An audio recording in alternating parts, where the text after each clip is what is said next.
Hey, welcome, all my right thinkers. Thanks for tuning in to check out your boy P Farm thinking right out here in my lab, and we doing Egyptian yoga. Welcome back. I'm back home. We doing what we do best: teach Egyptian philosophy, and we're gonna talk about ancient Egypt, little history about ancient Egypt, and how them damn Greeks. If I got time, I'm gonna make that a separate lesson. Let's go deal with just that history, a quick Egyptian history lesson. Rightisms, 25 rules to live by. Storytelling, story with a message. There's always a message in my stories for life. I give you life lessons. You tune in to receive them. I appreciate you. Let's do what we do. Right thinking mission, and I'm on it. Is to enlighten, inspire, educate, and motivate you, the individual, to a higher spiritual level of enlightenment. Right thinkers' way of life through mental and spiritual discipline, practice daily, will help and guide you to obtain your goal of reaching spiritual enlightenment, aka know thyself. Self mastery for those newcomers. Right thinkers, my mission is to all right thinkers know thyself. If you're a right thinker, your goal is to know thyself. See where we're going with this? Let's get there together. So I asked the question, do you know you? You will when I get through. That's what I do for you. It's rhetorical. But if you don't have the answer for yourself, tune in. I got you. A person who knows not and knows not that they know not is foolish. Disregard them. Don't be them. A person who knows not and knows that they know not is simple, but you can teach them. That's why I do what I do for you. Appreciate you too. Stay tuned. I got more for you. A person who knows not and believe and think that they know is dangerous, avoid them. I do.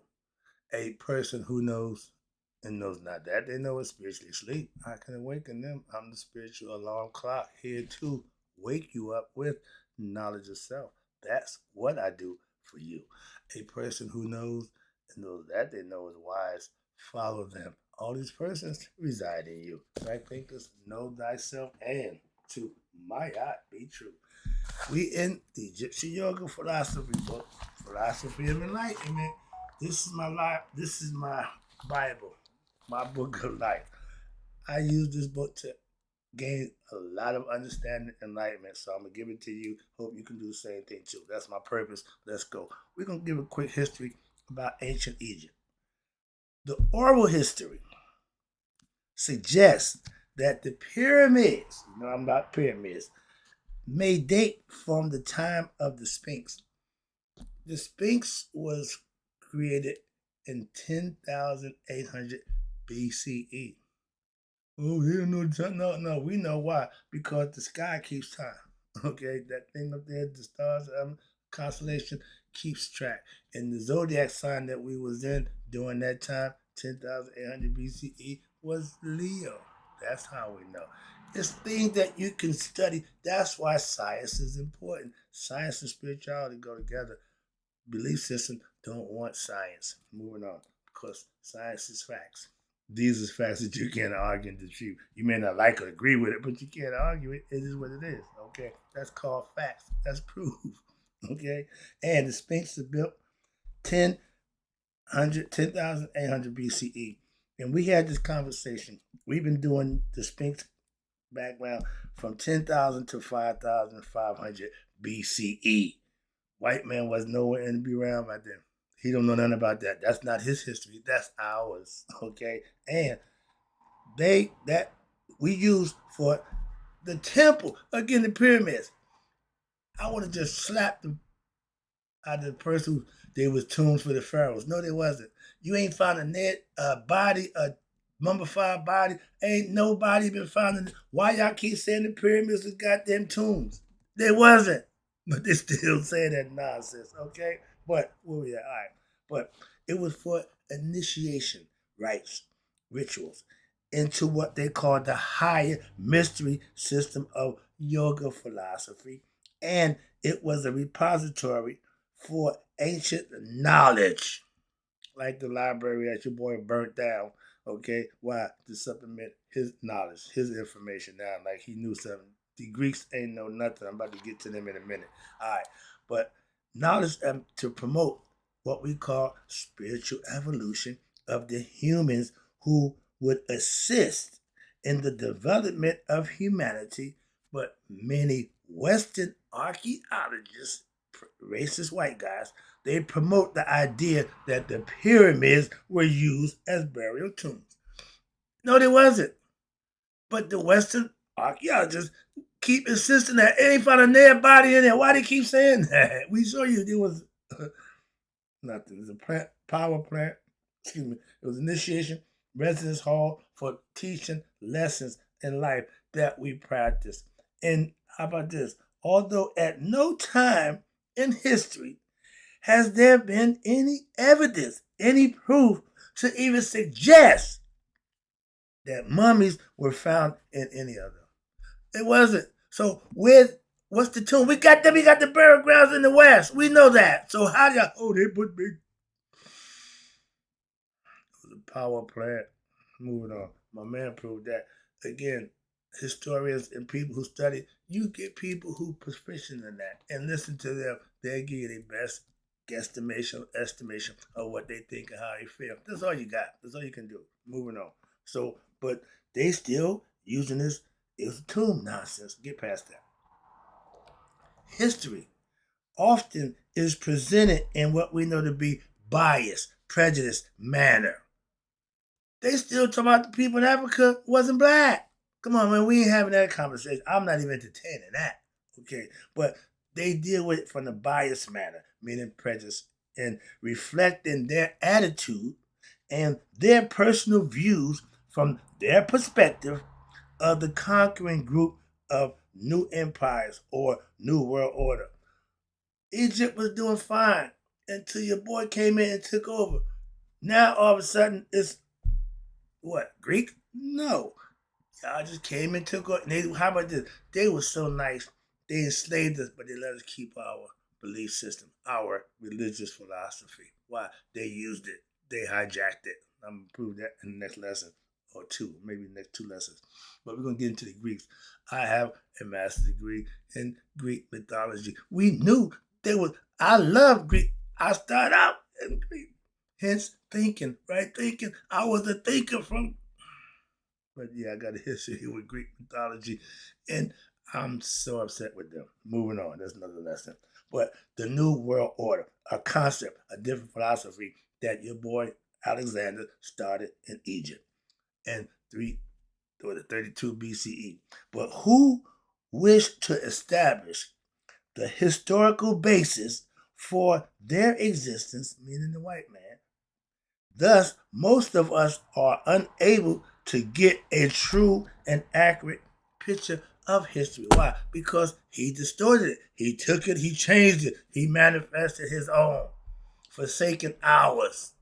And we got a bunch of them, and they can't stop them all. You go to Benin, anywhere you go in Africa, we got history. Moving on. Egyptian yoga, as it was presented it was for the masses, for the people. What's this? And again, perfect example. Anything that's for the people, they're going to take it down. They're going to distort it, discredit it, or destroy it. The Egyptian yoga, as it was presented to the masses of the Egyptian population. And that's because when you hear the name Egypt, that means Alexander or the Greeks had already conquered them. Why? Because that's the name that they gave us. We call ourselves Cometians. We call our land Timeri or Akibalan. We never called it Egypt. Now that's what they call it. Now they know that Egypt. Why? Because that's what the Greeks called us.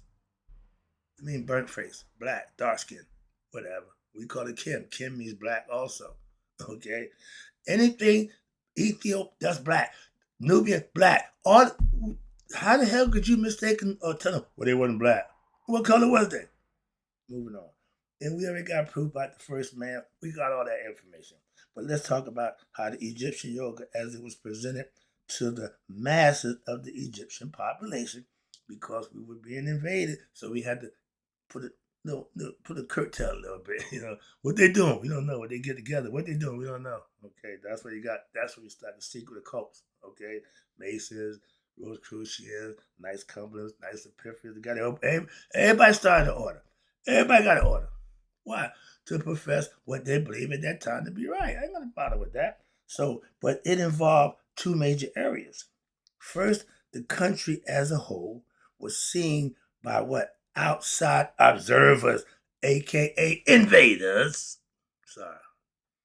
Such as Herodotus, which is the Greek historian, okay? Plutarch, another Greek historian, and they both unanimously said that the Greeks, the Egyptians, were the most religious people of all the lands. We were spiritual people. We had gods for everything. They said they worship God for the water, the air. We had air, shoe, water, Tefnu. We had a God for everybody. Happy, the Nile Valley. It's called Happy. Okay, another God. But we use the gods for what we know to be, as Messiah will tell you, a more noble and glorious purpose, for the purpose of intellectual concept and views and perspective. That's why we use mythology to tell stories, to educate, philosophy, to understand, break down things that you need to understand from a different perspective. We've been doing this since forever. That's what it's all about. But it may be difficult for you to imagine. Okay, I couldn't wait to get here. Listen to this. Listen to this. You can't even imagine an entire country, civilization, where the doctrine of Maya, of eternal life, reincarnation, was accepted by all. Watch this. In the same manner in which modern day today, we accept computers, telephone, and televisions in our household. Everybody got a computer. Everybody got a telephone. And you sure got a TV. That's how the belief system was about the afterlife. Now you got people, man, when you die, that's it. Nobody have never said that. They'd have never said that. Why? Everybody's under the impression that if you live a fruitful life, you go to heaven. If you live wrong, you're going to get punished and go to hell. Y'all took that philosophy and everybody got the same concept. It ain't changed. It's the same philosophy. You dress up a little different, but it's the same thing. I ain't got a problem with that either. But it started with us out of commit. But again, the philosophy of afterlife, the philosophy of God, all that was understood across the board. So ignorance was not a thing of popularity. Why? The psychological makeup of every individual, they was all tuned and locked into what? The nether cosmic forces concept, both within and without your body. An afterlife. Again, the afterlife exists. Existence was a unquestionable fact. Not a belief. Not a belief. This was an unquestionable fact of life. Whereas today, with modern day students, young people, you need to convince them of themselves, or need to be convinced to them by themselves through what? A bunch of elaborate systems of yoga disciplines that's presented here and elsewhere. Y'all adopted the yoga philosophy or the religious concept to get to God, which is fine, but y'all adopted it, y'all didn't create it, y'all didn't invent it. You got it from somebody. When you the creator of something, the originator of something, you ain't got nothing to brace off that. You started this. Everybody following your lead, so to speak. And they've been doing fine. Why? I've been practicing that philosophy. It works like a charm. Man, that old ancient East stuff, what are you doing with that nonsense? Uh-huh. Yeah, really? Moving on. 30 years of studying old stuff. I got more knowledge than the people who study all the new stuff. So, I'm just saying. Moving on. Whereas, again, with modern people today, we don't have a clue. But we think we do. Because we think we're modern. We think we high tech. As my man said, Lee Corso, not so fast, my friend. Why? It's something obviously that you don't know. Most of it is yourself. But the next most important element of the masses was spiritual education, a program in which the compilation of a philosophical system, not a belief system, philosophical, that you can explain, break down, then explain that was the cause and purpose of existence. That's why we start with the creation. Everybody start with in the beginning. Everybody got it in the beginning when not one of us there. So, of existence through what? A series of stories, mythologies, and allegorical and astrological concepts as the creation mythology is said by many different cultures. Everybody has a story. We not saying he's wrong, they wrong. No, it's what they told the people at that time. And the people followed, they're fine with it. Christian, if you want to be a Christian, I know a good Christian brother who is one of the best brothers I know. He's a Christian. So I can't say Christianity is bad. I can't say it. What? It produced him. And the same token, if you want to argue right thinking philosophy or the Egyptian concept, it produced me. So again, it's more than one way to get to God. I'm just trying to get you to have your way. That's all that matters if you know a way. My way don't help you much if you don't what put your work in and follow it. That's your way. You can make it yours. That's why I give it to you. It's for everybody. Where we at? Okay, here. Again, the creation story, the myth of mythology. The Osirian resurrection myth, the favorite. That's why it's popular. Why? You can relate to it. You can relate to it. It's the human life story that you can relate to. And it's all about you. That Bible, have the people read it. Don't know it's about them.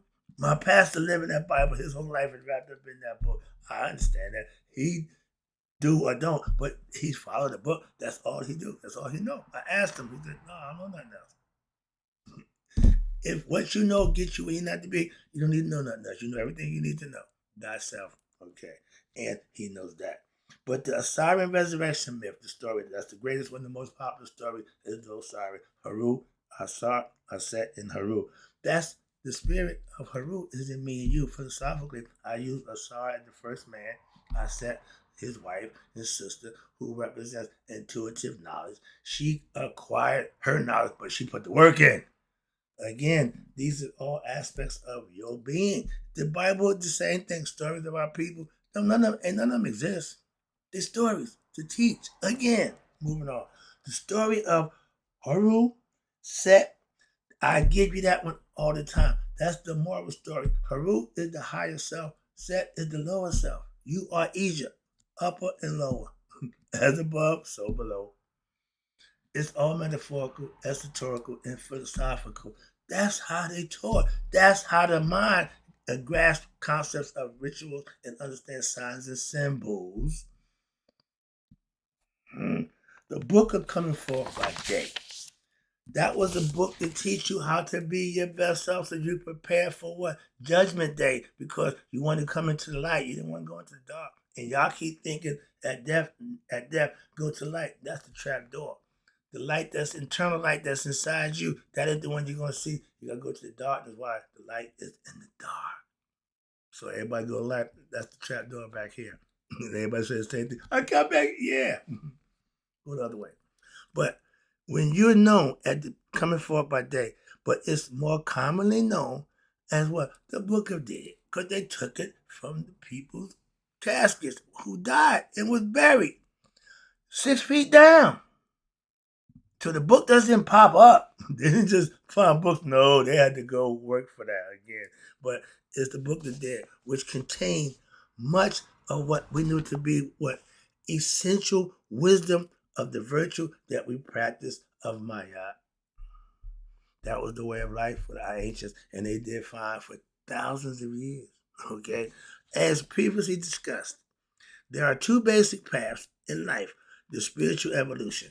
You got the path of passion, that's nature, and you got the direct path. The path of passion requires many, you ready? Incarnations. That means birth, death. You didn't get it right, so you kept coming back. You kept doing the same thing over. And it's a painful and happy life experiences, ups and downs of life, good and bad. When you smooth that lifestyle out, that's when you get it right. As long as you're going up and down, you're still on the roller coaster. You're still riding that serpent.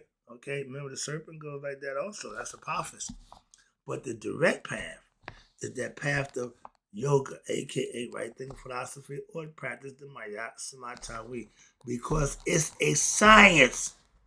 It's not just a philosophy, it's a proven science. Our ancient mystery. They call it the mystery system for the outsiders. Okay, for us it was Maya philosophy, way of life, Smatawi, Egyptian yoga. But one is now able to accelerate your spiritual evolution toward spiritual perfection. Human beings, we are not perfect, but in spirit, we are perfect beings. We're divine beings. We got to become what? Conscious. That's the human part that can't figure it out, that has to get conscious of who it is. So that way it what? Your spirit, once perfected, can go home. Purify the heart. Same concept. That's what they're trying to get you to do. But for those who choose the direct path, right thinkers, your temples were the training grounds and the center and university, hospital, and refuge. Your church provided everything you needed. They call them temples then. We call them churches now, synagogues, and whatever you want to call them. But that was a house that you can go to. If you was hurting, they would heal you. If you had problems, they would teach you. You were ignorant, they would give you knowledge. Need somewhere to stay, refuge, they give you a place. Churches don't do that now. Okay, so they not doing their job towards the people. So moving on, this is my concept. But that's how it was ancient times. Everything took place in the temple.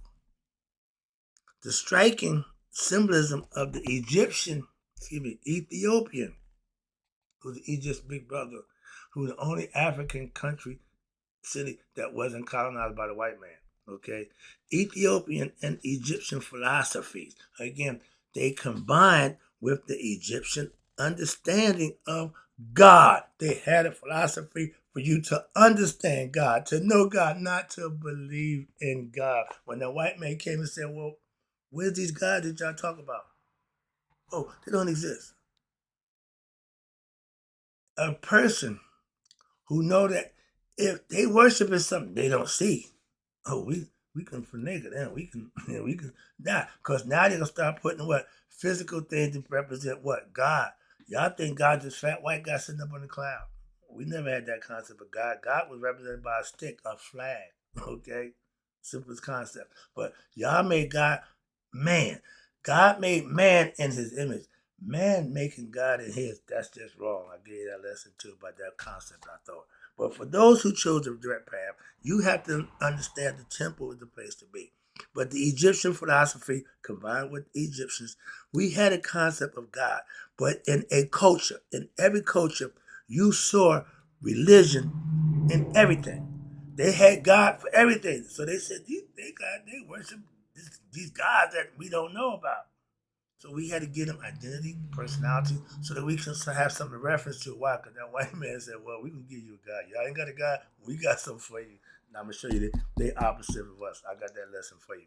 And again, but when you come down to God in each culture, and the reason for that, everything constituted or a formidable system we call yoga, which may partially explain Egypt's longevity in what? Civilization. In many ways, we have surpassed even modern day society and still confounding the what? Egyptologists who study our stuff and others who try to understand Egypt through a purely intellectual professional approach rather than we were students of life and had practiced Mayat for what? Self-improvement. It ain't all logical. There's some spirit in there. Spirit and science. So the world, watch this, is not wholly intellectual. No. How about this? Neil deGrasse said, the more intellectual people, the less they believe in God. The more knowledge you get, the more understanding you get, the less you believe in God. They just say they start is to know the less they believe. They start to what? Get understanding of God. That's what you do. You know God through intellect and experience. That gives you the wisdom. And okay, 1 second, excuse me. Excuse me. Okay. And where we at, Diane? I'm about to wrap it up. Okay, yeah. Self-improvement.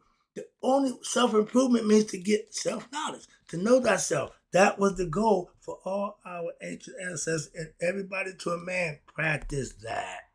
with no options. So the world is not water intellectual. Again, not all answers are intellectually, but at some point it is necessary to use one's what? Gut feeling, that internal feeling, yeah, that internal voice of one's higher intuitive nature. That's that's I said. And to feel what? The truth. And not be afraid to discard what? The old lies in favor for the new truth. If you practice in religion, and you help into them. But when you get a new truth, you might want to give up the old lie for something that's going to benefit you. If you practice it, same way you put the emphasis on the lie, you put that in truth, it'll be a lot smoother and it's a lot easier. It ain't that hard to create miracles when you got the truth. This is the process of what we call spiritual growth until we are fully known what? Of the absolute truth, which is what? Our inner self, our true self. Again, that's the truth. And the never ending expansion of one's thought, which will lead one to wisdom and good health. When you take care of the mind, body, soul, exercise, work out, study, practice those things, your health will be good. And contraction in our consciousness is as opposed to what? Expansion, which represents ignorance. You want to get better, not worse. If you knew better, you should do better. That's why education and knowledge is a must. And when you have represents ignorance, tension, and that leads to dis-ease in the body and mental and physical illness. Some of that we cause on ourselves. And once it happens, now you got to go to the doctor. Now you got to take medicine. Now you on some kind of regimen that, not good. Recent linguistic and archaeological evidence, here we go, is compelling, but the right information that comes to us from the contemporary historians is unescapable. Why? They're going to put their spin on it. You got to be careful about who you listen to about your history. A black man should give you black history. A white man gives you white history. We got black man giving black history as if it was white. See where I'm going with that? I'll be back with that lesson in a minute. It's called World History and the Cosmic Infinity. And then we're going to get into the Commission and the ancient Greek terms. They got gods, we got gods. Their gods mirror our gods. They didn't create none, they just took ours. That's the next lesson. I'll be right back. Sorry. Right? Think I got to get it in. In closing, may you all live to be 100. Me, 100 miles a day. So I never know my right thinkers who now get a better understanding of ancient Egyptian philosophy that they lived by and passed away. Try it. You may like it. Why? It worked.